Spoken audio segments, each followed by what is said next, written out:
वापस देवत्व की ओर, प्रभुपाद पुरुषोत्तम देव तर्कसंगत आस्तिक उनकी सर्वोच्च विशेषता में पूर्ण सत्य पुरुषोत्तम या भगवान का व्यक्तित्व है। अवैयक्तिक ब्रह्म और स्थानीयकृत सुपर आत्मा परमात्मा की विशेषताएं उनकी धुंधली और आंशिक बोध हैं, हालांकि ब्रह्मा परमात्मा और भगवान एक ही परम सत्य हैं। हम इस विषय पर पहले ही अपने लेख श्री कृष्ण द सुप्रीम वेदांतिस्ट में चर्चा कर चुके हैं। परम सत्य को सच्चिदानंद पदार्थ के रूप में महसूस किया जाता है। सत का अर्थ है शाश्वत अस्तित्व, चित का अर्थ है ज्ञान से भरा और आनंद का अर्थ है आनंद से भरा हुआ। इसलिए सर्वोच्च सत्य सच्चिदानंद विग्रह या व्यक्तित्व का शाश्वत रूप और ज्ञान और हर्षित प्रकृति से भरा है। इसलिए वह एक पुरुष या भोक्ता है, लेकिन वह अक्षर पुरुष है, जो क्षर पुरुष से अलग है। अक्षर पुरुष की प्रकृति का अध्ययन करके हम अक्षर पुरुष का विचार प्राप्त कर सकते हैं, क्योंकि जहां तक गुण का संबंध है, क्षर पुरुष और अक्षर पुरुष दोनों एक ही चीज हैं। क्षर पुरुष या जीव शाश्वत रूप से जीना चाहते हैं, सब कुछ पूरी तरह से जानना और पूरी तरह से आनंद लेना चाहते हैं। सभी अलग अलग जीवों में मानव रूप को सर्वोच्च माना जाता है, क्योंकि उस रूप में केवल जीव ही अपने स्वयं को पूर्ण सच्चिदानंद विग्रह के हिस्से और पार्सल के रूप में महसूस कर सकता है। सच्चिदानंद विग्रह बिल्कुल सूर्य की तरह है। जब सूरज होता है तो अंधेरा नहीं होता। आत्म साक्षात्कार का यह अंधकार फिर से शुरू हो जाता है जब क्षर पुरुष या जीव सच्चिदानंद विग्रह के साथ आमने सामने होते हैं। इसलिए एक मनुष्य परम सत्य को जानने के अपने प्रयास में या तो अवैयक्तिक ब्रह्म को या स्थानीय परमात्मा या पुरुषोत्तम भगवान को अपने झुकाव या बोध की क्षमता के अनुसार महसूस करता है। ब्रह्म की प्राप्ति की तुलना सूर्य की किरणों की प्राप्ति के साथ की जाती है, परमात्मा की प्राप्ति की तुलना सूर्य डिस्क की प्राप्ति से की जाती है और भगवान की प्राप्ति की तुलना सूर्य भगवान के सूर्य के भीतर रहने वाले सूर्य भगवान की प्राप्ति के साथ की जाती है। सूर्य ग्लोब ठीक उसी तरह का ग्लोब है जिसमें हम रह रहे हैं, लेकिन वातावरण उससे अलग है जिसका हम यहाँ आनंद ले रहे हैं। सूर्य विश्व के भीतर रहने वाले जीवों की शारीरिक संरचना अलग अलग प्रकार की होती है जो वहां रहने के लिए उपयुक्त होती है, जैसे कि जलीय जानवरों या उड़ने वाले पक्षियों के पास क्रमशः पानी में रहने या आकाश में उड़ने के लिए भौतिक निकायों की उपयुक्त संरचना होती है। भूमि के जानवर पानी में नहीं रह सकते हैं या आकाश में उड़ नहीं सकते हैं, लेकिन इसका मतलब यह नहीं है कि न तो समुद्र में और न ही आकाश में कोई जीवित प्राणी है। इसी प्रकार इस कथन में भी कोई सच्चाई नहीं है कि सूर्य सहित अन्य ग्रहों में कोई जीव नहीं है। हर ग्रह उतना ही रहने का स्थान है जितना कि यह पृथ्वी। तो भगवान के पूर्ण व्यक्तित्व या अक्षर पुरुष सर्वोच्च सच्चिदानंद विग्रह होने के नाते उनका गोलोक नाम से भोग के लिए अपना निवास स्थान है, हालांकि वे अपने निराकार ब्रह्म रूप में सर्वव्यापी हैं और उनकी स्थानीय परमात्मा विशेषता में वे हर दिल के भीतर निवास कर रहे हैं, और परमाणुओं और इलेक्ट्रॉनों सहित हर जगह। इसलिए एक क्षर पुरुष या जीव उसी सच्चिदानंद विग्रह को अपनी सत विशेषता में महसूस करता है जो पालौकिक ध्वनि ओम तत्सत द्वारा इंगित किया जाता है, और एक अवैयक्तिक अद्वैतवादी या ब्रह्मवादी या ब्राह्मण बुद्धिमान व्यक्ति बन जाता है। जब वह उसी सच्चिदानंद विग्रह को अपने सच्चिद रूप में महसूस करता है तो वह परमात्मा को स्थानीय पहलू के रूप में महसूस करता है। जैसा कि हमने पहले ही समझाया है कि परमात्मा की प्राप्ति सूर्य डिस्क की प्राप्ति के समान है। यदि हजारों मील के क्षेत्र में करोड़ों करोड़ों लोग वितरित हैं, तो वे सभी मध्याह्न हमें कहेंगे कि सूर्य डिस्क उसके सिर के ऊपर मंडरा रहा है। यद्यपि सूर्य एक है, इसे दुनिया भर में सभी के सिर पर महसूस किया जा सकता है। इसी तरह उनके सच्चिद विग्रह में सच्चिदानंद विग्रह को सभी के द्वारा महसूस किया जा सकता है। लेकिन जब कोई व्यक्ति सच्चिदानंद विग्रह श्री कृष्ण पुरुषोत्तम के निवास में प्रवेश करने में सक्षम होता है, तो वह व्यक्तिगत रूप से उसकी कंपनी का आनंद ले सकता है, क्योंकि हम अपने गुरु, अपने दोस्तों, अपने माता पिता और अपने प्रेमियों की निजी कंपनी का आनंद ले सकते हैं। अक्षर पुरुष के सहयोग से क्षर पुरुष द्वारा 5 प्रत्यक्ष पालौकिक रस या मधुर का आनंद लिया जाता है। उन्हें 1 संता रस, 2 दश्य रस, 3 साख्य रस, 4 वात्सल्य रस और 5 माधुर्य रस के नाम से पुकारा जाता है। संता रस उन लोगों के लिए सुखद है जिन्होंने अपने ब्राह्मण और परमात्मा विशेषताओं में सच्चिदानंद विग्रह को महसूस किया है।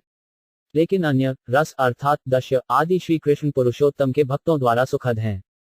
इसलिए श्री कृष्ण सीधे भगवत गीता में इस प्रकार बताते हैं, भव 15.19 जा मम एबा असम्मुधा जंती पुरुषोत्तम सा सर्वाभिद भाजती मैम सर्भाबेना भरत। जो मुध या नर्धमा नहीं है, लेकिन जो असम्मुधा है अर्थात सभी प्रकार के अज्ञान से परे है, वह पुरुषोत्तम को प्राप्त कर सकता है। विभिन्न प्रकार के अज्ञानी लोग हैं। फलदायी कार्यकर्ताओं को मूढ़ और नर्धमा के रूप में वर्णित किया गया है और अनुभवजन्य दार्शनिक सट्टेबाजों को मायोपृत ज्ञान के वर्ग के रूप में वर्णित किया गया है। हम इस विषय पर पहले ही अपने लेख मानव जाति में सबसे नीचे में चर्चा कर चुके हैं।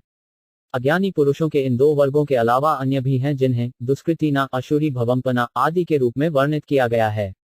इसलिए जब कोई पूर्ण असमुद्ध बन जाता है, अर्थात सभी वर्गों के मूर्ख लोगों से ऊपर, वह परम सत्य को समझने के झूठे तर्कों को छोड़ देता है और श्री कृष्ण को पुरुषोत्तम भगवान के रूप में स्वीकार करता है। श्री अर्जुन को उनके प्रिय मित्र श्री कृष्ण की दया से असम्मुद्ध व्यक्ति बनाया गया था जब उन्हें भगवत गीता का उपदेश दिया गया था। उन्होंने वास्तव में भगवत गीता को समझा और इसलिए वे एक असम्मुद्ध बन गए। और जो कोई अर्जुन के परंपरा या शिष्य उत्तराधिकार में भागवत गीता को समझेगा, वह भी भागवत गीता पढ़ने के बाद एक असम्मुद्ध बन जाएगा। जब तक कोई सर्वोच्च सत्य के वास्तविक स्वरूप के बारे में बहस करता रहेगा, तब तक उसे असम्मुद्ध नहीं कहा जा सकता। ऐसे परम सत्य की खोज में, जैसा कि हम अर्जुन द्वारा पूछताछ की प्रक्रिया और भगवान द्वारा उसके उपयुक्त उत्तरों में पाते हैं। जब अर्जुन पूरी तरह से असम्मुद्ध हो गए तो उन्होंने इस तरह कहा, भः 18.73 नस्ता, मोह, स्मृति, लाभ, तत्, प्रसादूत, माया, अच्युत, स्थितो, अस्मि, गत, संध्या, करिश्मा, वचनम, तबस। मेरा अज्ञान मोह अब नष्ट हो गया है, नस्ता, और मैंने आपकी कृपा से अपनी मूल चेतना स्मृति को पुनः प्राप्त कर लिया है। ओह अच्युता, अचूक, उन्होंने कहा, मैं अब अपने विश्वास पर पक्का हो गया हूं क्योंकि मेरे कर्तव्य के बारे में मेरे सभी संदेह अब दूर हो गए हैं।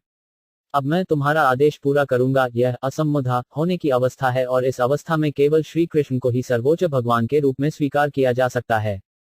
यह ब्राह्मण और परमात्मा की प्राप्ति से श्रेष्ठ आध्यात्मिक बोध का उच्चतम चरण है। ऐसी अनुभूति में केवल सर्वोच्च सत्य के बारे में सभी तर्क बंद हो जाते हैं और व्यक्ति भजोती श्री कृष्ण की सेवा करना शुरू कर देता है, उन्हें पुरुषोत्तम जानकर। यहाँ तक जो ब्रह्म की प्राप्ति के बाद या परमात्मा की प्राप्ति के बाद हैं, वे श्री कृष्ण को पुरुषोत्तम जानकर पूजा कर सकते हैं। इस शब्द में अन्य दो विशेषताएं, ब्राह्मण और परमात्मा, शामिल हैं। पुरुषोत्तम बोध का यह विश्वास इतना पालौकिक रूप से मूल्यवान है कि केवल इस दृढ़ विश्वास से भी अंधविश्वास और बिना किसी ज्ञान मूल्यांकन के कोई व्यक्ति आध्यात्मिक विज्ञान में व्यापक रूप से सीखा जा सकता है। कारण यह है कि पुरुषोत्तम भगवान श्री कृष्ण प्रत्येक जीव के हृदय में वास करते हैं, और जैसे ही ऐसा जीव अपनी सेवा के लिए पुरुषोत्तम की ओर मुंह करता है, भक्त को उसके परमात्मा रूप में इस सर्वोच्च वेदांतवादी द्वारा भीतर से निर्देश दिया जाता है। जब परमात्मा एक क्षर पुरुष के प्रशिक्षक बन जाते हैं, तो उनका पालौकिक विज्ञान में अत्यधिक विद्वान होना निश्चित है, क्योंकि सर्वोच्च भगवान से बड़ा प्रशिक्षक कौन बन सकता है। परम भगवान श्री कृष्ण अपने भक्त का विशेष ध्यान रखते हैं, अन्यथा वे प्रत्येक जीव के प्रति सदैव तटस्थ रहते हैं। यह भगवत गीता में स्पष्ट रूप से व्यक्त किया गया है। और जो निरंतर उनकी सेवा में लगा रहता है, उस पर विशेष कृपा करने के लिए भगवान पुरुषोत्तम इस प्रकार कहते हैं, समा अहम सबा भूतेषु ना मयि देश अस्ति ना प्रिया जे भजन्ति तू मम भक्ति माई ते तैसु चा आपी अहम। बीजी 9.29 जा मैम आजम अनादिम चा बेटी लोका मोहेश्वरम असमधा सा माटेशु सबा पपई पमुच्यते। बीजी 18.3 तेषम सताता युक्तानम भजातम प्रीतिपूर्वक दादामी बुद्धियोग तम जेना मैम उपयंती ते। बीजी 10.10 तेषाम एवा अनुकंपार्थम अहम अजराजम तमः नश्यामी आत्मभोगस्थ ज्ञान द्विपेना वासवत। बीजी 10.11 कोई यह तर्क दे सकता है कि आध्यात्मिक ज्ञान के संवर्धन की प्रक्रिया से गुजरे बिना कोई पुरुषोत्तम आध्यात्मिक प्राप्ति के सर्वोच्च सिद्धांत को कैसे महसूस कर सकता है। उनके लिए सीधा उत्तर यह है कि जो व्यक्ति एक आत्मज्ञानी आध्यात्मिक गुरु के निर्देशन में लगातार दिव्य प्रेम सेवा या भक्ति गतिविधियों में लगा रहता है और ईमानदार मनोदशा में उसे भगवान के व्यक्तित्व द्वारा एक विशेष अनुग्रह प्रदान किया जाता है। यह विशेष कृपा अन्य वर्गों को नहीं मिलती जो भक्ति के दायरे में नहीं आते हैं। व्यक्ति को केवल सर्वोच्च व्यक्ति के आदेश का पालन करना होता है और इस प्रकार उसकी कृपा स्वतः ही हो जाएगी। किसी को उनसे कोई विशेष कृपा मांगने की आवश्यकता नहीं है जिसका भक्त पात्र है। भगवान का व्यक्तित्व ज्ञान से भरा होने के कारण वे अपने भक्तों की जरूरतों को पूरी तरह से जानते हैं और वे उन सभी के लिए कार्यभार संभालते हैं। ज्ञानद्वीप या परम भगवान द्वारा प्रदान किया गया ज्ञान प्रकाश निश्चित रूप से एक वैज्ञानिक द्वारा निर्मित जलती हुई रोशनी की तुलना में पालौकिक और अधिक शक्तिशाली है। कोई भी वैज्ञानिक अपने द्वारा खोजी गई अब तक की सबसे शक्तिशाली सर्चलाइट से भी रात में पूरी दुनिया को रोशन नहीं कर सकता है, लेकिन अपने एजेंट के माध्यम से प्रदान की गई सर्वोच्च भगवान की रोशनी सूर्य उनके उदय से पहले ही रात के सभी अंधेरे को मिटा देता है। और जब उगता हुआ सूरज आसमान की चोटी पर होता है तो उच्चतम शक्ति तक भी रोशनी का सवाल ही नहीं उठता। इसी तरह भगवान का व्यक्तिगत प्रकाश इतना शक्तिशाली है कि उनके तेज से भी अस्तित्व की पूरी भौतिक अवधारणा साफ हो जाती है। सर्वोच्च भगवान के इस प्रकाश की तुलना सूर्योदय से पहले के गोधूलि से की जाती है। और जब कोई व्यक्ति वास्तव में अपनी ऊर्जा को भगवान की सेवा में लगाता है, तो आध्यात्मिक प्रकाश की असीमित आपूर्ति होती है जिसे सभी वेदों के अध्ययन से भी प्राप्त करने की उम्मीद नहीं की जा सकती है। इसलिए निष्कर्ष श्री जीवा गोस्वामी द्वारा श्री चैतन्य महाप्रभु संप्रदाय के सर्वोच्च विद्वान आचार्य द्वारा किया गया है। वे कहते हैं, भगवान पुरुषोत्तम का व्यक्तित्व पूर्ण सत्य है क्योंकि उनके सभी शक्तियों के साथ पूरी तरह से शक्तिशाली हो गए हैं। उनकी अवैयक्तिक विशेषता में विविध शक्तियों की विविधता उनकी अनुपस्थिति से स्पष्ट होती है। यही कारण है कि अवैयक्तिक विशेषता को ब्राह्मण असीमित के रूप में जाना जाता है। इसलिए निर्वैयक्तिक ब्रह्म पुरुषोत्तम की आंशिक अभिव्यक्ति है। भगवान शब्द का विश्लेषण इस प्रकार किया गया है। भ का अर्थ है रक्षक और अनुरक्षक, गा का अर्थ है नेता, प्रस्तावक और निर्माता। बा इंगित करता है कि सभी जीव सर्वोच्च भगवान और सर्वोच्च भगवान के शरीर में आराम करते हैं क्योंकि परमात्मा हर किसी के दिल में रहता है।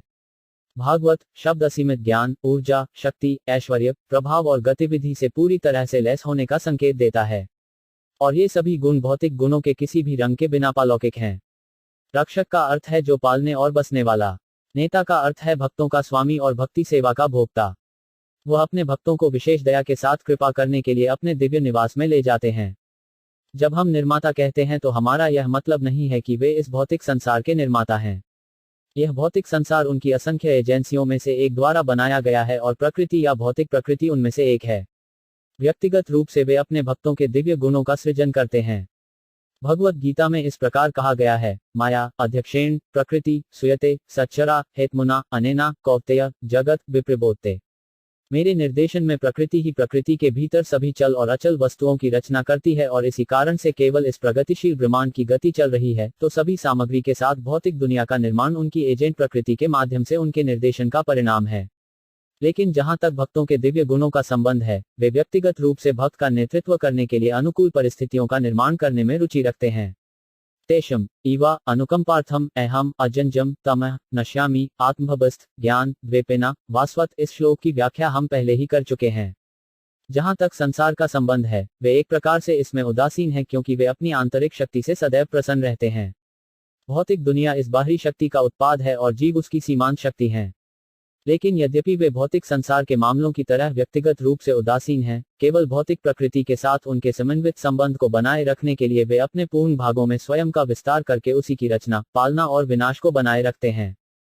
ऐसे पूर्ण भागों और पूर्ण भागों के हिस्सों को राम, नरसिंह, बरहा, नारायण, ब्रह्मा, विष्णु, महेश्वर और कई अन्य लोगों के रूप में भी जाना जाता है, जिन्हें सभी को स्वयं भगवान के रूप में समझा जाना चाहिए, क्योंकि उनकी और इन पूर्ण भागों की शक्ति में कोई अंतर नहीं है।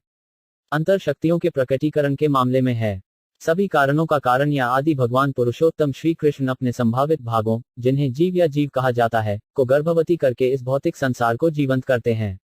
ये जीव, जो इस भौतिक संसार का आनंद लेना चाहते थे, उन्हें भोग की सभी सुविधाएं और इसके साधन अर्थात इंद्रियां, शरीर और मन दिए गए हैं।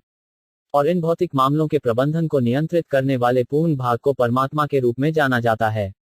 इसकी पुष्टि भगवत गीता में इस प्रकार है, भ 10.40 अथवा बहुना एटेना किम जनतेना ताबा अर्जुन विस्तव्य अहम इदम कृत्स्नाम एका अमसेना सीता जगत। यह भौतिक संसार मेरे पूर्ण भागों में से एक द्वारा बनाए रखा गया है और आपको इससे अधिक जानने की आवश्यकता नहीं है। इस एका अंसा या एक पूर्ण भाग को परमात्मा कहा जाता है और हमने अपने पिछले लेख श्री कृष्ण सर्वोच्च वेदांतिस्ट पर इस बिंदु पर चर्चा की थी। सामान्य जीव, हालांकि सर्वोच्च भगवान पुरुषोत्तम के अंश और अंश हैं, वे आत्मा या व्यक्तिगत आत्मा के रूप में जाने जाते हैं। लेकिन परमात्मा इस आत्मा से अलग है क्योंकि जीवात्मा की शक्तियों से कहीं बेहतर विशिष्ट क्षमताएं हैं। परमात्मा जीवात्मा का सहयोगी है। इसे हम निम्न उदाहरण से समझ सकते हैं। जब भी किसी विशेष इलाके या स्थान में किसी धार्मिक मेले या राजनीतिक सम्मेलन जैसे अखिल भारतीय कांग्रेस के वार्षिक अधिवेशन आदि के लिए लोगों की भीड़ होती है, तो सरकार आवश्यक जनता की व्यवस्था के लिए मजिस्ट्रेट जैसे कुछ अधिकारी को प्रतिनियुक्त करती है। स्वच्छता, कानून व्यवस्था, डाकघर, अस्पताल, जलापूर्ति आदि जैसे कार्य। अब इस प्रतिनियुक्त अधिकारी की तुलना परमात्मा से की जा सकती है। उस मेले या सम्मेलन में इकट्ठा होने वाले लोगों की भीड़ सरकार के उतने ही हिस्से होते हैं जितने की प्रतिनियुक्त मजिस्ट्रेट। लेकिन मजिस्ट्रेट सर्वोच्च कार्यकारी प्रमुख की सभी शक्तियों से पूरी तरह सुसज्जित है, जबकि लोगों के पास ऐसी कोई शक्ति नहीं है। मजिस्ट्रेट वहां लोगों की गतिविधियों का निरीक्षण करने और उन्हें उनकी इच्छा को क्रियान्वित करने के लिए आवश्यक सुविधाएं देने के लिए स्थित है। लेकिन मजिस्ट्रेट को सम्मेलन या मेला लोगों में से एक के रूप में सामान्य व्यक्ति नहीं कहा जा सकता है। तो परमात्मा व्यक्तिगत आत्मा के सहयोगी के रूप में हर किसी के दिल में स्थित है, लेकिन वह जीव के बराबर नहीं है। वह परम या सर्वोच्च है। और जो सत्य या तो घटना या संज्ञा में या दूसरे शब्दों में या तो अभिव्यक्ति या गुमनामी में शाश्वत रूप से मौजूद है, उसे अवैयक्तिक ब्राह्मण कहा जाता है। श्रीमद् भागवत का निष्कर्ष इस प्रकार है। भः 1.211 वदन्ति तत्त्वविद्या तत्वम जात ज्ञानम अद्वैम ब्रह्म इति परमात्मा इति भगवान इति सबते। आध्यात्मिक विज्ञान में पारंगत लोग परम सत्य को निरपेक्ष कहते हैं। उस परम सत्य को या तो एक अवैयक्तिक ब्रह्म के रूप में या दो परमात्मा के रूप में या तीन भगवान के रूप में कर्ता की साकार करने की क्षमता के अनुसार महसूस किया जाता है। भगवान या भगवान का व्यक्तित्व आध्यात्मिक अर्थों में अंतिम शब्द है।